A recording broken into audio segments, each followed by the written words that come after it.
ನಮಸ್ಕಾರ. ರಾಚೆಟನ್ನು ಹಿಡಿದು ಮೇಲೆ ಎಳಿತಾರೆ, ಆದರೆ ಸೌಂಡು ಆಟೋ ಸೌಂಡ್ ಬರೋದಿಲ್ಲ. ಯಾವುದೋ ಲಾರಿ ಸ್ಟಾರ್ಟ್ ಆದಂತಹ ಸೌಂಡ್ ಬಂದು ಒಂದೇ ಸಮಯಕ್ಕೆ ಆಫ್ ಆಗುತ್ತೆ. ಛಲ ಬಿಡೋದಿಲ್ಲ ಅಂಥೇಳಿ ಆಟೋವನ್ನು ತಳ್ಕೊಂಡು ಸ್ಟಾರ್ಟ್ ಮಾಡಿ ಮತ್ತೆ ಹೋಗ್ತಾರೆ. ಇದ್ದಕ್ಕಿದ್ದಂಗೆ ಆ ಜಾಗದಲ್ಲಿ ಹಿಂದೆಯಿಂದ ಯಾರೋ ಒಬ್ಬರು ಕತ್ತನ್ನು ಜೋರಾಗಿ ಸಿಗ್ದಂಗೆ ಆಗುತ್ತೆ ವಿಜಯ್ ಕುಮಾರ್ ಅವ್ರಿಗೆ. ಇಲ್ಲಿ ನನ್ನ ಗಂಡ ಖುಷಿಯಾಗಿರೋದಷ್ಟೇ ನನಗೆ ಮುಖ್ಯ, ಅವಳ ಜೊತೆ ಖುಷಿಯಾಗಿದ್ದಾನೆ ಅಂತ ಹೇಳಿದ್ರೆ ಖುಷಿಯಾಗಿರಲಿ.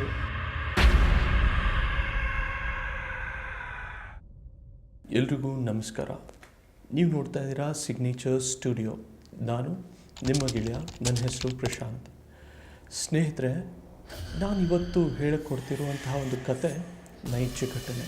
ಇದು ಸರಿಸುಮಾರು 1982ನೇ ಇಸ್ವಿಯಲ್ಲಿ ನಡೆದಿರ್ತಕ್ಕಂತಹ ಒಂದು ನೈಜ ಘಟನೆ ಆಗಿರುತ್ತೆ.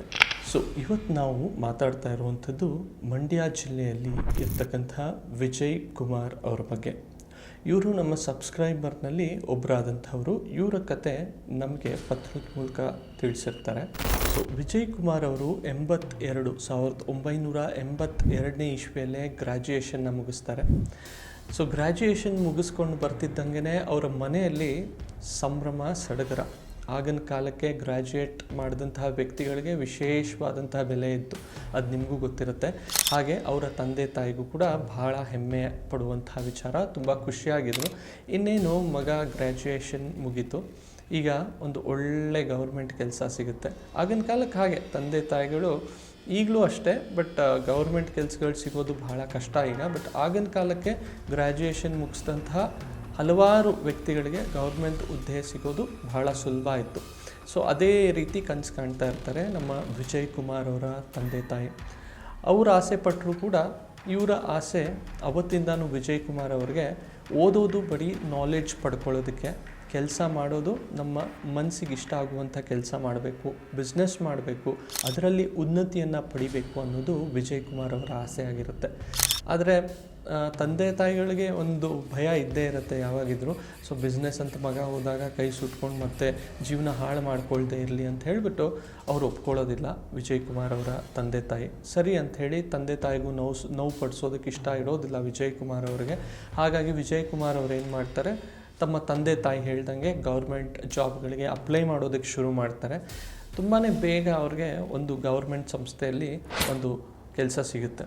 ಕೆಲಸ ಸಿಕ್ಕ ತಕ್ಷಣ ತುಂಬ ಖುಷಿ ಆಗುತ್ತೆ ವಿಜಯ್ ಕುಮಾರ್ ಅವರ ತಂದೆ ತಾಯಿಗಳಿಗೆ. ಆದರೆ ವಿಜಯ್ ಕುಮಾರ್ ಅವ್ರಿಗಲ್ಲ. ಯಾಕಂತ ಹೇಳಿದ್ರೆ ವಿಜಯ್ ಕುಮಾರ್ ಅವರಿಗೆ ಬೇರೆ ಒಂದು ಕಡೆ ಹೋಗಿ ಕೆಲಸ ಮಾಡೋದು ಆವತ್ತಿಂದನೂ ಇಷ್ಟ ಆಗಿರೋದಿಲ್ಲ. ಹೋಗ್ತಾರೆ, 1 ತಿಂಗಳಾಗುತ್ತೆ, 2 ತಿಂಗಳಾಗುತ್ತೆ, ಬಟ್ ಒಲ್ಲದ ಕೆಲಸ ಅಲ್ವಾ. ಎಷ್ಟೇ ಸಂಬಳ ಬಂದರೂ, ಎಷ್ಟೇ ದೊಡ್ಡ ಹೆಸರು ಬೇರೆಯವರು ಹೊಗಳ್ತಾ ಇದ್ದರೂ ಇವ್ರ ಮನಸ್ಸಿಗೆ ಯಾವತ್ತೂ ಖುಷಿ ಇರೋದಿಲ್ಲ. ಹಾಗಾಗಿ ಒಂದು ರೀಸನ್ ಹೇಳಿ ಒಂದು ದಿನ ಆ ಕೆಲಸದಿಂದ ಆಚೆ ಬಂದುಬಿಡ್ತಾರೆ ನಮ್ಮ ವಿಜಯ್ ಕುಮಾರ್ ಅವರು. ಆಚೆ ಬಂದಿದ್ದಂಗೆ ಮನೆ ಹೇಳ್ತಾರೆ, ಯಾಕೆ ಏನಾಯಿತು ಹೇಳು, ಏನಾದರೂ ಇದ್ದರೆ ಮಾತಾಡ್ತೀನಿ, ಸರಿ ಮಾಡ್ತೀನಿ ಅಂತ ಅವರ ತಂದೆ ಎಷ್ಟು ಹೇಳಿದ್ರು ಕೂಡ ಒಂದೇ ಮಾತಲ್ಲಿ ಹೇಳ್ತಾರೆ, ಇಲ್ಲಪ್ಪ ದಯವಿಟ್ಟು ನನಗೆ ಫೋರ್ಸ್ ಮಾಡೋಕ್ಕೆ ಹೋಗಬೇಡಿ, ನನಗೆ ಬೇರೆ ಕಡೆ ಕೆಲಸ ಮಾಡೋದಕ್ಕೆ ಇಷ್ಟ ಆಗ್ತಿಲ್ಲ, ತನ್ನದೇ ಆದಂತಹ ಒಂದು ಬಿಸ್ನೆಸ್ಸನ್ನು ನಾನು ಶುರು ಮಾಡ್ತೀನಿ ಅಂತ ವಿಜಯ್ ಕುಮಾರ್ ಅವರು ಖಡಾಖಂಡಿತವಾಗಿ ಹೇಳಿಬಿಡ್ತಾರೆ. ಆದರೆ ವಿಜಯ್ ಕುಮಾರ್ ಅವರ ನಿರ್ಧಾರಕ್ಕೆ ಅವರ ತಂದೆ ತಾಯಿ, ಎಸ್ಪೆಷಲಿ ಅವರ ತಂದೆಗೆ ತುಂಬ ಬೇಜಾರಾಗುತ್ತೆ. ಕಷ್ಟಪಟ್ಟು ಮಗನಿಗೆ ಡಿಗ್ರಿಯನ್ನು ಮಾಡಿಸಿದೆ, ಆದರೆ ಇವನು ಈಗ ದಾರಿ ತಪ್ತಾ ಇದ್ದಾನೆ ಅಂತ ಆ ಒಂದು ಮೈಂಡ್ ಸೆಟ್ಟು ಅವರ ತಂದೆಗೆ. ಆದರೂ 1-2 ತಿಂಗಳು ಮುಗಿಯುತ್ತೆ. ಕೆಲಸ ಬಿಟ್ಟು ಬಂದಾಗ ವಿಜಯ್ ಕುಮಾರ್ ಅವರು ಏನು ಮಾಡಬೇಕು ಅಂತ ಯೋಚನೆ ಮಾಡ್ತಾ ಇರ್ತಾರೆ. ಅಂಥ ಟೈಮಲ್ಲಿ ವಿಜಯ್ ಕುಮಾರ್ ಅವರ ತಾಯಿ ಒಂದು ಐಡಿಯಾನ ಹೇಳ್ತಾರೆ. ಸರಿ, ಎಷ್ಟು ದಿನ ಅಂತ ಮಗ ಈ ರೀತಿ ಇಡ್ಸ್ಕೊಳ್ಳೋದಕ್ಕಾಗತ್ತೆ, ವಯಸ್ಸಿಗೆ ಬಂದಿರುವಂತಹ ಮಗ ಕೆಲಸ ಮಾಡ್ತಿದ್ರೇ ಚೆಂದ. ಆಯಿತು, ಅವನಿಗೆ ಕೆಲಸ ಮಾಡೋದಕ್ಕೆ ಇಷ್ಟ ಇಲ್ಲ, ಬಿಸ್ನೆಸ್ ಮಾಡಬೇಕು ಅಂತಿದ್ದಾನೆ, ಅದೇನು ಬಿಸ್ನೆಸ್ ಮಾಡ್ತಾನೋ ಕೇಳಿ, ಅದಕ್ಕೆ ನಮ್ಮ ಕಡೆಯಿಂದ ಏನಾದರೂ ಸಹಾಯ ಆದರೆ ಮಾಡೋಣ ಅಂತ ಅವರ ತಾಯಿ ಹೇಳ್ತಾರೆ. ಸರಿ, ಅದೇನು ಕೇಳು ಅಂತ ಅವರ ತಂದೆ ಹೇಳಿದಾಗ ವಿಜಯ್ ಕುಮಾರ್ ಅವ್ರಿಗೆ ಅವರ ತಾಯಿ ಕೂತ್ಕೊಂಡು ಮಾತಾಡಬೇಕಾದ್ರೆ, ಬಿಸ್ನೆಸ್ ಅಂತಂದಾಗ ಇದೇ ರೀತಿ ಅದೇ ರೀತಿ ದೊಡ್ಡ ಮಟ್ಟಿಗೆ ಇನ್ವೆಸ್ಟ್ಮೆಂಟ್ ಬೇಕು ಅಂತ ಏನೂ ಇಲ್ಲಮ್ಮ. ಒಂದು ಸಣ್ಣ ಆಟೋ ಕೊಡಿಸಿದ್ರು ಸಾಕು, ನಾನು ಆಟೋ ಓಡಿಸ್ಕೊಂಡೆ ಆ ಒಂದು ಬಿಸ್ನೆಸ್ಸನ್ನು ದೊಡ್ಡದಾಗಿ ಬೆಳೆಸ್ತೀನಿ ಅಂತ ಅಂದಾಗ ಒಂದೇ ಕ್ಷಣಕ್ಕೆ ಅವರ ತಾಯಿಗೆ, ಅಲ್ಲ ಕಣೋ, ಇಷ್ಟೆಲ್ಲ ಓದಿ ನೀನು ಆಟೋ ಓಡಿಸ್ತೀನಿ ಅಂತಂತೀಯಲ್ಲ, ಇಷ್ಟು ದಿನ ನೀನು ಗೌರ್ಮೆಂಟ್ ಕೆಲಸಕ್ಕೆ ಹೋಗ್ತಾ ಇದ್ದೆ, ಎಲ್ಲ ಕಡೆ ನಮ್ಮ ನೆಂಟರಿಷ್ಟರೆಲ್ಲ ತುಂಬ ಹೊಗಳ್ತಾ ಇದ್ರು, ಆದರೆ ಈಗ ಸಡನ್ನಾಗಿ ಇದ್ರ ರೀತಿ ಕೆಲಸ ಬಿಟ್ಟು ಅಟ್ಲೀಸ್ಟ್ ಬಿಸ್ನೆಸ್ ಮಾಡಿದ್ರು ಬೇರೆ ಏನಾದರೂ ಮಾಡು, ಆಟೋ ಯಾಕೆ ಓಡಿಸ್ತೀಯಾ ಅಂತಂದಾಗ ವಿಜಯ್ ಕುಮಾರ್ ಅವ್ರಿಗೆ ತುಂಬ ಬೇಜಾರಾಗುತ್ತೆ. ಯಾಕಂತ ಹೇಳಿದ್ರೆ ಅವರ ಮನಸ್ಥಿತಿ ಹೇಗಿರುತ್ತೆ ಅಂತ ಹೇಳಿದ್ರೆ, ಕೆಲಸಕ್ಕೆ ಯಾವುದು ದೊಡ್ಡ ಕೆಲಸ ಸಣ್ಣ ಕೆಲಸ ಅಂತ ಇರೋದಿಲ್ಲಮ್ಮ. ಕೆಲಸ ಅಂದರೆ ಕೆಲಸ, ಆ ಕೆಲಸವನ್ನು ನಾವು ಯಾವ ರೀತಿ ತೊಗೊಂಡು ಹೋಗ್ತೀವಿ ಅದು ದೊಡ್ಡದು ಸಣ್ಣದು ಮಾಡುತ್ತೆ ನಮ್ಮನ್ನು ಅಂತ ಸ್ವಲ್ಪ ಅರ್ಥ ಆಗೋ ಥರ ಹೇಳ್ತಾರೆ. ಆಗ ಅವ್ರ ತಾಯಿ ಮಗನಿಗೆ ಏನು ಆಸೆ ಆಗುತ್ತೋ ಅದೇ ಮಾಡಲಿ ಅನ್ನುವಂಥ ಖುಷಿ ತಾಯಿಗೆ, ಎಲ್ಲರೂ ತಾಯಿ ಅಂದರೂ ಹಾಗೆ ಅಲ್ವಾ, ಹಾಗೆ ಅವ್ರ ಸಪೋರ್ಟ್ ಇರುತ್ತೆ. ಇದನ್ನು ತೊಗೊಂಡು ಹೋಗಿ ತಮ್ಮ ತಂದೆ ವಿಜಯ್ ಕುಮಾರ್ ಅವರ ತಂದೆ ಹತ್ರ ಅವರ ತಾಯಿ ಹೇಳಿದಾಗ, ಒಲ್ಲದ ಮನಸ್ಸಿನಿಂದ ಹೋದರೆ ಹೋಗಲಿ, ಅದೇನಾದರೂ ಮಾಡ್ಕೊಳ್ಳಿ, ಆಟೋ ತಾನೆ ಅಂಥೇಳಿ ಇರುವಂತಹ ದುಡ್ಡನ್ನು ಸೇರಿಸಿ ವಿಜಯ್ ಕುಮಾರ್ ಅವರಿಗೆ ಕೊಡ್ತಾರೆ ಆಟೋ ತೊಗೊಳೋದಕ್ಕೆ. ಆಗ ವಿಜಯ್ ಕುಮಾರ್ ಅವರು ಒಂದು ಸೆಕೆಂಡ್ ಹ್ಯಾಂಡ್ ಆಟೋವನ್ನು ತಗೋತಾರೆ. ಆ ಆಟೋವನ್ನು ತಗೊಂಡು ಪೂಜೆಯನ್ನು ಮಾಡಿ ತಮ್ಮ ಕೆಲಸ ಶುರು ಮಾಡ್ತಾರೆ. ಕೆಲಸ ಶುರು ಮಾಡಿದಾಗ ಇದ್ದೇ ಇರುತ್ತಲ್ಲ, ನಮ್ಮ ಅವರ ರಿಲೇಟಿವ್ಸು ಫ್ರೆಂಡ್ಸು ಚುಚ್ಚು ಮಾತಾಡೋದಕ್ಕೆ ಶುರು ಮಾಡ್ತಾರೆ. ಅದು ಯಾವುದಕ್ಕೂ ನಮ್ಮ ವಿಜಯ್ ಕುಮಾರ್ ಅವ್ರ ತಲೆ ಕೆಡಿಸ್ಕೊಳ್ಳೋದಿಲ್ಲ. ಯಾಕಂತ ಹೇಳಿದ್ರೆ ಅವ್ರ ಮೈಂಡಲ್ಲಿ ಇದ್ದಂಥದ್ದು ಒಂದೇ, ಆಟೋ ಕೆಲಸ ಏನು ಮಾಡ್ತಿದ್ದೀನಿ, ನಾನು ಮಾಡ್ತಾ ಇರುವಂತಹ ನನ್ನ ಇಷ್ಟಪಡುವಂಥ ಕೆಲಸ, ನಾನು ಇಷ್ಟಪಡುವಂಥ ಕೆಲಸ, ಆ ಕೆಲಸವನ್ನು ನಾನು 100% ಎಫರ್ಟ್ ಹಾಕಿದ್ರೆ ಈ ಹುದ್ದೆಯನ್ನು, ಈ ಒಂದು ಬಿಸ್ನೆಸ್ಸನ್ನು ನೆಕ್ಸ್ಟ್ ಲೆವೆಲಿಗೆ ತೊಗೊಂಡು ಹೋಗ್ಬೋದು ಅನ್ನುವಂಥ ಕಾನ್ಫಿಡೆನ್ಸ್ ಅವ್ರಿಗಿದ್ದೇ ಇರುತ್ತೆ. ಅಂಥ ವಿಜಯ್ ಕುಮಾರ್ ಅವ್ರಿಗೆ ಒಂದು ದಿನ ಒಂದು ಶಾಕ್ ಕಾದಿರುತ್ತೆ. ಆ ಶಾಕು ತುಂಬ ಲೇಟಾಗಿ ವಿಜಯ್ ಕುಮಾರ್ ಅವ್ರಿಗೆ ಗೊತ್ತಾಗುತ್ತೆ. ನಾವು ಯಾವುದೇ ಕೆಲಸ ಮಾಡಿದ್ರು ಸ್ನೇಹಿತರೆ, ನಮಗಿಷ್ಟ ಆಗುವಂತಹ ಕೆಲಸ ನಾವು ಮಾಡಿದಾಗ ಅದು ಯಾವುದೇ ಕೆಲಸ ಆಗಲಿ ನಮಗೆ ಕಷ್ಟ ಅನಿಸೋದಿಲ್ಲ. ಬೇರೆಯವರೇನಾದರೂ ತುಚ್ಛವಾಗಿ ಮಾತಾಡಿದ್ರು ಕೂಡ ನಮಗೆ ಅದು ಏನೂ ಅನಿಸೋದಿಲ್ಲ. ನಮ್ಮ ಕೆಲಸದ ಮೇಲೆ ಅಷ್ಟೇ ಫೋಕಸ್ ಆಗಿರುತ್ತೆ.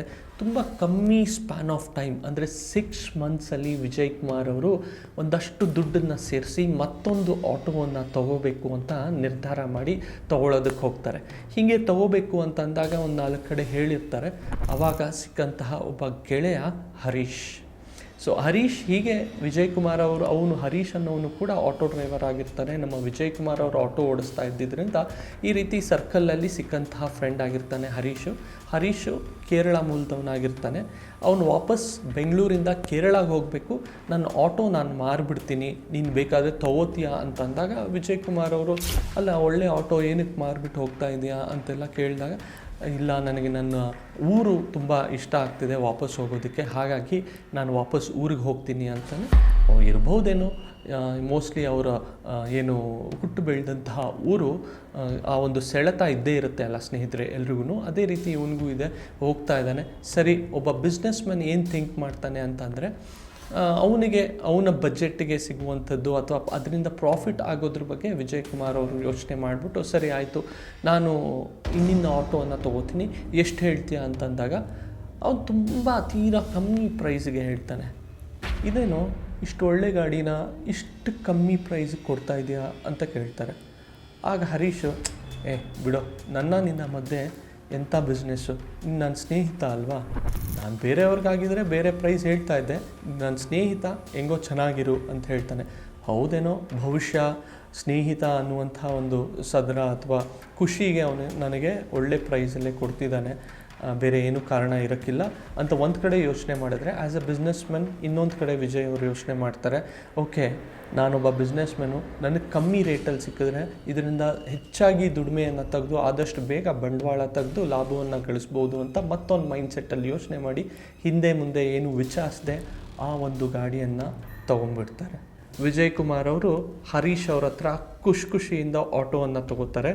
ಹರೀಶ್ ಅವ್ರು ಹೇಳ್ತಾರೆ, ಏನೇ ಆಗಲಿ ಕಣೋ, ಆಟೋ ತೊಗೊಳ್ತಾ ಇದೆಯಾ, ನಿನಗೆ ಕೊಟ್ಟು ನಾನು ಕಳಿಸೋದಿಲ್ಲ, ನಾನೇ ಬಂದು ನಿಮ್ಮ ಮನೆ ಹತ್ರ ಈ ಆಟೋವನ್ನು ಬಿಟ್ಟು ನಿಮ್ಮ ಅಪ್ಪ ಅಮ್ಮನ ನೋಡಿ ತುಂಬ ದಿನ ಆಯಿತು ಅಂತ ಹೇಳಿಬಿಟ್ಟು ವಿಜಯ್ ಕುಮಾರ್ ಅವ್ರ ಜೊತೆ ತಾನೇ ಆಟೋ ಓಡಿಸ್ಕೊಂಡು ಬಂದು ತಮ್ಮ ವಿಜಯ್ ಕುಮಾರ್ ಅವರ ಮನೆಗೆ ಡ್ರಾಪ್ ಮಾಡಿ ಆ ಆಟೋವನ್ನು ಅಲ್ಲಿ ನಿಲ್ಲಿಸಿ ಹೋಗ್ತಾರೆ.